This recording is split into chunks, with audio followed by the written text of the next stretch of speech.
como capaz que algunos saben, el nuevo Código del Proceso Penal establece que las investigaciones, la investigación luego de la formalización, tiene que durar 1 año. Sin perjuicio de ello, es posible, en caso de razones fundadas, prorrogar por un tiempo más, hasta 2 años, el plazo de la investigación. Eso está regulado en el artículo 265 del Código del Proceso Penal. En este caso, en principio la Fiscalía lo que había solicitado era una prórroga de la medida cautelar, que la medida cautelar hoy vigente es el arresto domiciliario por 24 horas, todos los días de la semana, la retención de los documentos de viaje y la constitución de una caución real que se ha formalizado a través de un embargo específico del bien inmueble del que es propietario el imputado. Nosotros, en cumplimiento del artículo 268, recientemente modificado por la Ley de Urgente Consideración, presentamos a la Fiscalía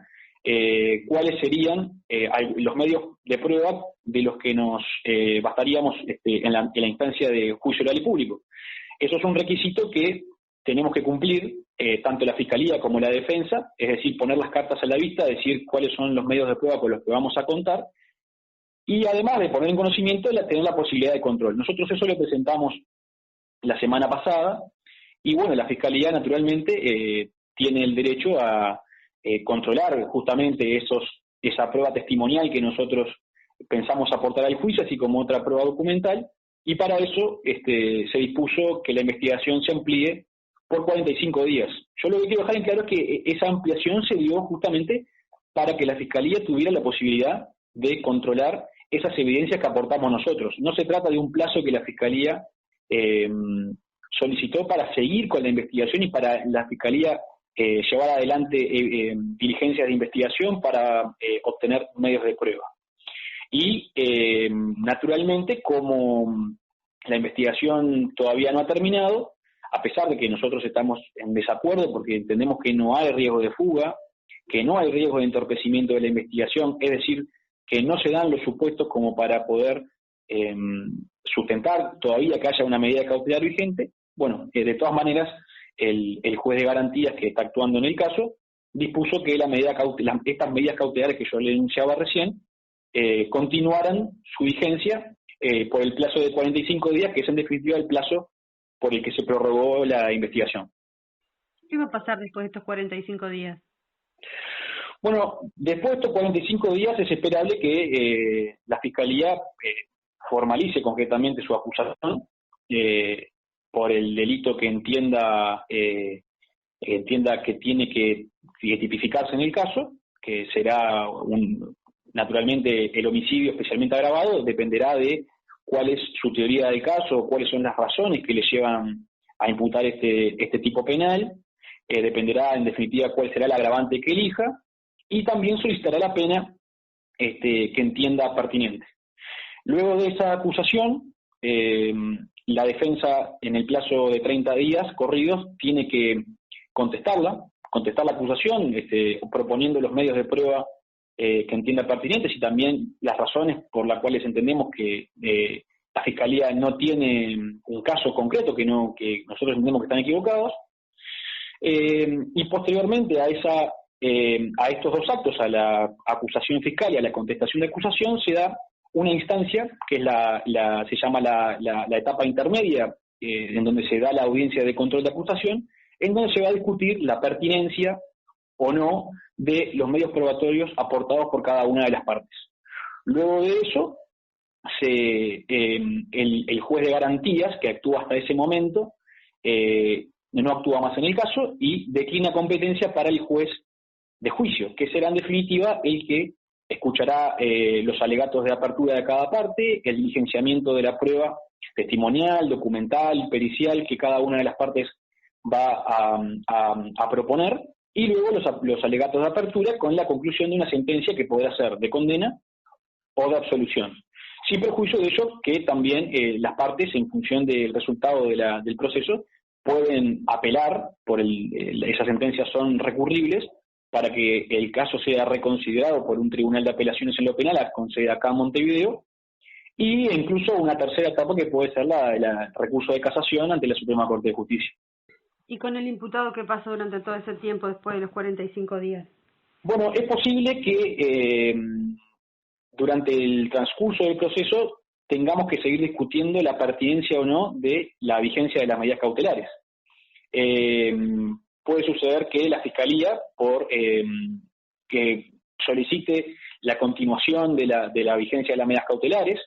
a lo que nosotros naturalmente nos vamos a oponer porque entendemos que no hay ningún tipo de razón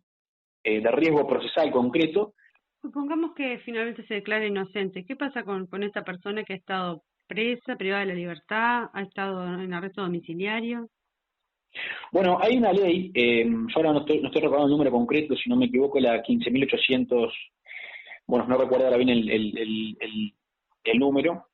que dispone que las personas que hayan sido puestas en la cárcel o que hayan sufrido algún tipo de privación de libertad, tienen el derecho a reclamar por concepto de daño moral una cantidad de dinero equivalente a los días de reclusión al Estado, en concreto al Poder Judicial. Últimamente se han visto algunas sentencias relacionadas con este tipo de reparación, de acción de reparación por acto ilegítimo del Estado, que, como le digo, tradicionalmente se han ejercido contra el Poder Judicial, contra la Suprema Corte de Justicia, pero que también ahora se está incluyendo a la Fiscalía, porque la Fiscalía, como ustedes saben, es un actor principal a partir de la reforma acusatoria, y también se las ha incluido, y hay fallos, aunque son muy pocos todavía, hay fallos que consideran que la Fiscalía también es responsable por la prisión indebida de una persona que sufrió la cárcel o cualquier tipo de privación de libertad, porque digo, más allá que está en la casa, él no se puede mover de ahí, de alguna manera no es la cárcel, pero sigue siendo privación de la libertad ambulatoria. Se pueden hacer acciones de reparación por este mismo tema, tanto contra el Poder Judicial como contra la Fiscalía, incluso en el caso de las personas privadas de libertad en centro de reclusión, contra el Instituto Nacional de Rehabilitación por las condiciones de encierro. Pero bueno, eso es algo que eventualmente tendrá que verse, obviamente luego de la finalización del proceso y siempre y cuando este proceso termine con una sentencia absolutoria. Lo que queda claro, como para finalizar la nota, es que la defensa sigue presentando pruebas de la inocencia de esta persona, ¿no? Sí, en realidad nosotros hemos aportado algunas en verdad todavía no lo aportamos, simplemente le hemos hecho conocer a la Fiscalía cuáles serían los testigos y la prueba documental con la que contaríamos en juicio, y justamente, le repito, por esta circunstancia que nosotros lo presentamos hace muy poco tiempo, la Fiscalía solicitó esta prórroga de 45 días para poder controlar esta prueba. No es evidencia o diligencia de investigación que la Fiscalía haya solicitado, la Fiscalía no ha seguido investigando. Nosotros entendemos que la Fiscalía al momento no tiene ni lo mínimo indispensable como para poder sustentar una acusación de este calibre. Estamos hablando de que es uno de los delitos más graves del Código Penal, con una de las penas más grandes, y para poder sustentar algo así, y ni que hablar para poder condenar a alguien por ello, hay que estar muy seguros de lo que se hace. Y nosotros entendemos que no hay